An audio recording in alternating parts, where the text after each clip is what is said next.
Chers compatriotes, bonjour. Avant tout, je m'excuse de cette nouvelle intrusion dans le débat public à quelques jours seulement après ma précédente vidéo. C'est une pratique que j'ai rarement adoptée. Mais il arrive des fois que les circonstances vous imposent des exercices que vous désapprouvez. C'est cela mon cas aujourd'hui. Avant tout, je m'excuse de vous avoir importuné.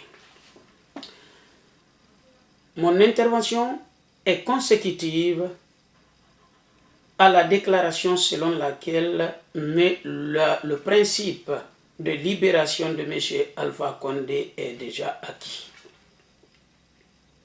Peut-être il ne resterait plus que des modalités. Comme beaucoup de Guinéens, cette information constitue pour moi une inquiétude extraordinaire. Parce que je suis de ceux qui pensent qu'en accordant une libération immédiate à M. Alpha Condé, la Guinée sera plongée dans une situation encore plus dramatique que celle dans laquelle les nouvelles autorités tentent de nous soustraire. Une libération immédiate de M. Alpha Condé, sans qu'il n'affronte la justice, risque de nous poser deux problèmes majeurs. Le premier problème, c'est le risque de déstabilisation armée de notre pays.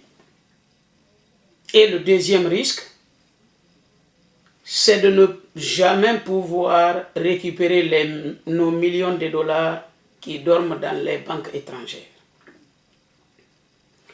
S'agissant du risque de déstabilisation armée de notre pays, vous savez tous comme moi que M. Alpha Condé, à deux reprises, avait déstabilisé la Guinée par le biais des rébellions. Pour cela, vous vous référez aux propos de M. Sékou Souapé et d'autres compagnons de M. Alpha Condé. Propos qui sont dans les réseaux sociaux encore.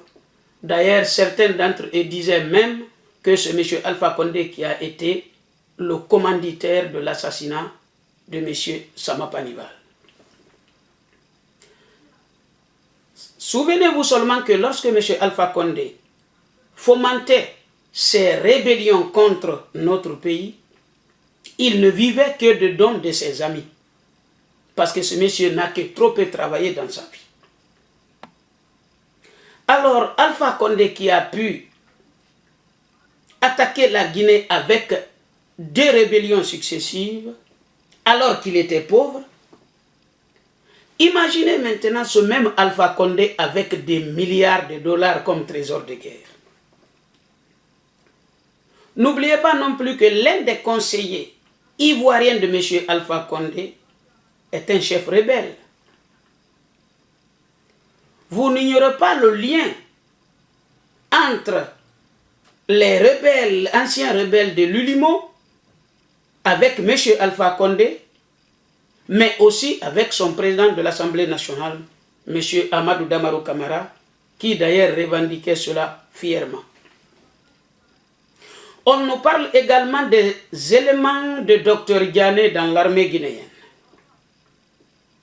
Alors, chers compatriotes, si les nouvelles autorités libéraient M. Alpha Condé avant qu'il ne passe devant les juges, avant qu'il ne soit dépouillé de tout ce qu'il a pillé en Guinée, je serais très étonné que la Guinée ne se retrouve face à une rébellion encore plus dangereuse que nous avions connue jusqu'à présent. C'est pourquoi M. Alpha Condé doit rester en Guinée. Il doit faire face à la justice en Guinée.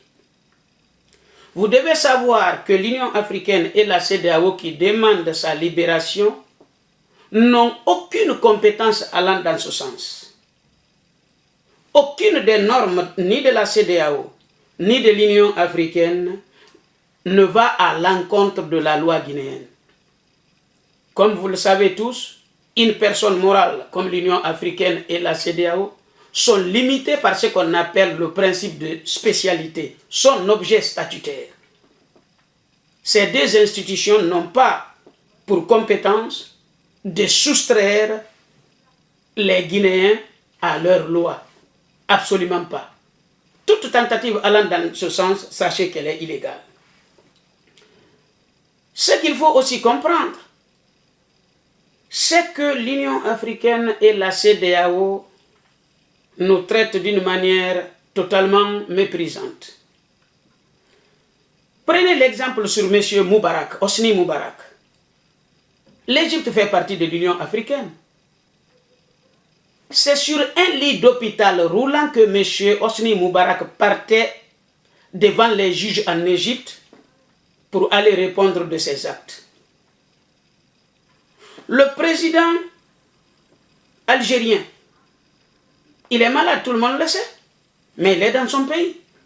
Pourquoi l'Union africaine n'a pas demandé à ce que M. Hosni Moubarak, pour des raisons de santé ou d'humanité, soit évacué de l'Égypte? Vous savez, l'Union africaine se plaît à nous mépriser en agissant en contresens de la légalité. Nous devons être polis en les répondant, c'est-à-dire par l'application de nos lois sans tenir compte de leurs beaux discours. Chers compatriotes, si mes informations sont bonnes, c'est M. Denis Sassou Nguesso qui veut recevoir son ami Alpha Condé. Un autre motif d'inquiétude. Vous n'êtes pas sans savoir que M. Sassou Nguesso avait été chassé par les urnes du pouvoir et il est revenu par les armes au pouvoir jusqu'à présent. Il s'y trouve. Il n'a pas hésité de changer sa constitution comme M. Alpha Condé. Il n'a pas hésité à utiliser des hélicoptères de guerre contre ses opposants. Combien d'opposants croupissent dans les geôles de M. Denis Sassou Nguesso? Si on laisse Alpha Condé partir s'installer ce M. Denis Sassou Nguesso, qui a déjà tous les plans de déstabilisation d'un pays, on ne peut s'attendre à autre chose que l'alimentation de conflits armés dans nos frontières. Je répète que l'un des conseils de M. Alpha Condé est un Ivoirien, un chef rebelle ivoirien à notre frontière.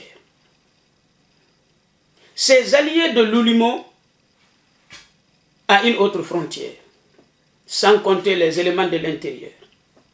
Il me semble, sauf erreur de ma part, que libérer aujourd'hui M. Alpha Condé peut être une grave erreur. Je dis bien sauf erreur de ma part, parce que je ne détiens pas la vérité absolue. Je partage mes inquiétudes avec vous. Peut-être je me trompe. Si on laisse ce volet conflit armé, vous savez, le système de gouvernance de M. Alpha Condé était principalement fondé sur la corruption. En commençant par les 750 millions de dollars de Rio Tinto, les 150 millions de dollars des Congolais, de Paladinos, ainsi de suite. Si nous laissons M. Alpha Condé sortir de notre pays, comment allons-nous récupérer notre argent dont on a tant besoin? Alors, chers compatriotes, si l'Union africaine et la CEDEAO sont inquiets pour la santé de M. Alpha Condé, le monsieur a eu 11 ans pour construire des hôpitaux. Il dit qu'il en a fait, donc qu'il aille en profiter. Comme tous les Guinéens. S'ils ne sont pas satisfaits de cela, ils peuvent envoyer des médecins et tous les équipements médicaux de leur souhait. Les Guinéens ne refuseront pas. Tout en sachant que ce même Alpha Condé, il n'y a pas longtemps, refuser que ses opposants aillent se soigner à l'extérieur. Ça a été le cas de M. Fodé Oussoufofana, de M. Selou Dalen Diallo, de M. Sidia Touré et tant d'autres, alors que ces personnes n'avaient aucune poursuite judiciaire derrière eux. L'Union africaine et la CEDEAO le savaient. Ils sont représentés en Guinée. Certains leaders politiques avaient même sollicité leur intervention en vain. Alors, quel deux poids, deux mesures? C'est pourquoi nous demandons aux nouvelles autorités de bien réfléchir avant de libérer M. Alpha Condé. Parce que j'ai peur que nous soyons plongés dans une catastrophe encore beaucoup plus grave que celle dans laquelle vous êtes en train de nous tirer. Je ne peux terminer sans m'étaler sur la Cour des comptes. En ma qualité du président du collectif contre l'impunité en Guinée, depuis 2018, je recevais des informations concernant la Cour des comptes. La Guinée saignait financièrement à la Cour des comptes. Pour ne pas aller très loin concernant cette institution, les jeunes auditeurs partaient sur le terrain. Ils épinglaient des malversations et leurs auteurs. Une fois arrivés, les présidents des différentes chambres, la majorité en tout cas des présidents des différentes chambres, mettaient la main sur les dossiers, appelaient les personnes épinglées, leur demandaient de l'argent contre lequel ils allaient refuser que les résultats des audits soient publiés. Si vous vous souvenez, et si mes informations sont bonnes, depuis 2018 jusqu'à présent, les audits n'ont jamais été publiés. C'était devenu un véritable fonds de commerce.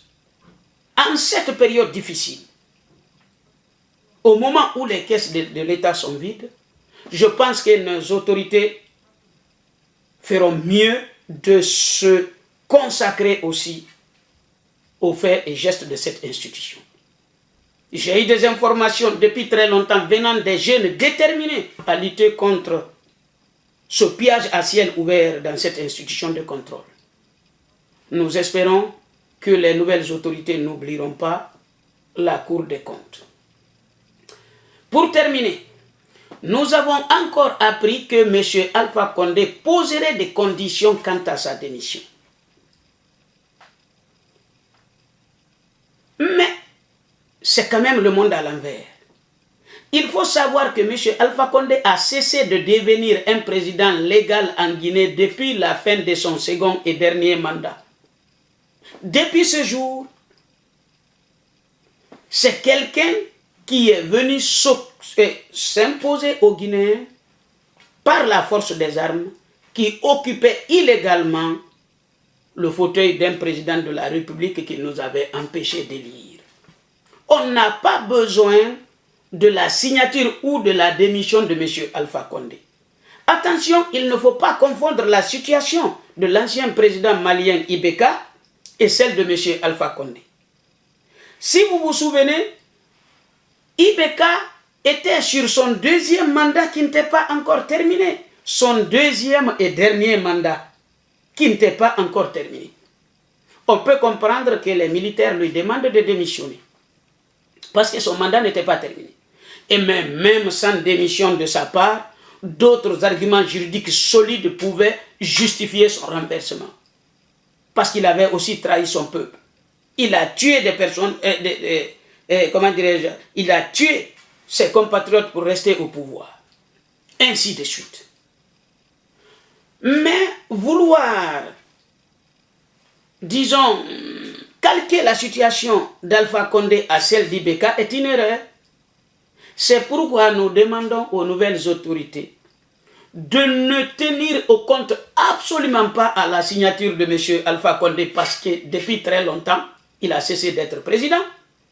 Il a falsifié, il a imposé une constitution, un référendum qui était illégal, c'est un référendum relatif au changement de constitution. j'ai fait beaucoup de publications sur ça, pas que moi et d'autres juristes guinéens encore, qu'aucune institution guinéenne n'avait la compétence de proposer le changement de constitution en Guinée. Il n'y en avait pas, en commençant par le président de la République, en venant aux députés. Les constituants avaient refusé de donner cette compétence à une des institutions. Alpha Condé a piétiné ces dispositions constitutionnelles. Il nous a imposé une autre constitution illégale, d'ailleurs qui a été aussi falsifiée. Donc, je pense que les nouvelles autorités ne se laisseront pas distraire par Alpha Condé qui dirait, pour démissionner, paraît-il, il faut qu'il ait, comment dirais-je, une amnistie, et qu'il soit amnistié de tout ce qu'il avait fait, qu'il n'y ait pas de poursuite contre lui, ainsi de suite. C'est quand même le comble. Chers compatriotes, je pense avoir été très long, mais c'est cette inquiétude partagée par beaucoup de Guinéens qui m'a poussé à venir vous importer une nouvelle fois à quelques jours seulement de ma précédente intervention. Je vous remercie pour votre attention et j'espère à très bientôt. Que Dieu bénisse notre pays.